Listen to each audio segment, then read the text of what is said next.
was obviously a fantastic night in Trojan Arena. We had so many fans here. It's a doubleheader. The guys are playing after us. The energy in here is fantastic. We started out slow. We were not hitting shots and we weren't rebounding, which is a scary combination, but we got refocused. They're a good team. They made a push. They got ahead of us by halftime because we weren't playing our best, but we got refocused at halftime. It's Coach Graff's scout. She drew some things up at halftime.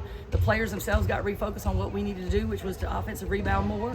And then it didn't hurt that May caught on fire. So, all those things turned out to be a pretty good night. And, Coach, I don't know if you know, this was a first for y'all. First time you guys trailed at half and won the game. Prior to that, you guys were 0-7. Talk about what that locker room was like and coming out in the third quarter to put on a clinic. They knew that they could win. They knew they could do it. And, so we've got to do whatever it is, like refusing to lose. We refused to lose.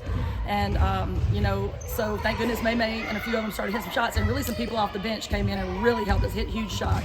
Leilani and Stitch and all those things played into it, but really I feel like they would have found a way to win no matter what. They were that determined.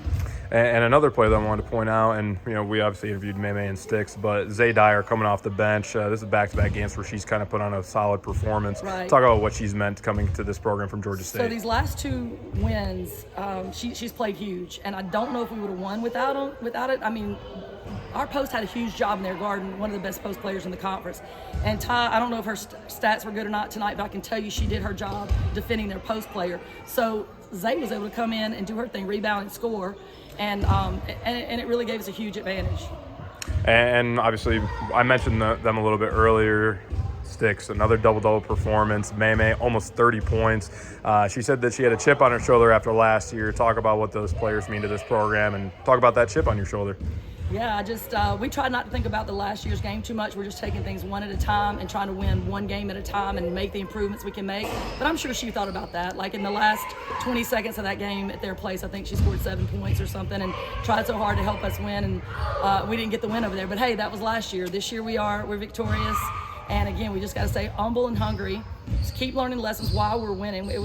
It was easy to learn them when you're losing, but we got to keep learning lessons while we're winning and keep getting better and better to be a proper reflection of Troy University, which is to be champions in the end.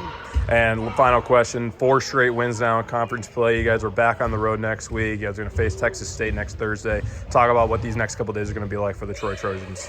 Tomorrow's about rest and taking care of bodies and that kind of thing. They'll get the scout report, and on Monday we'll look at what we did in this game, and then put that one to bed and get a scout report for what's ahead for Texas State, and we'll practice 2 times here before hitting the road to take the flight to Texas State.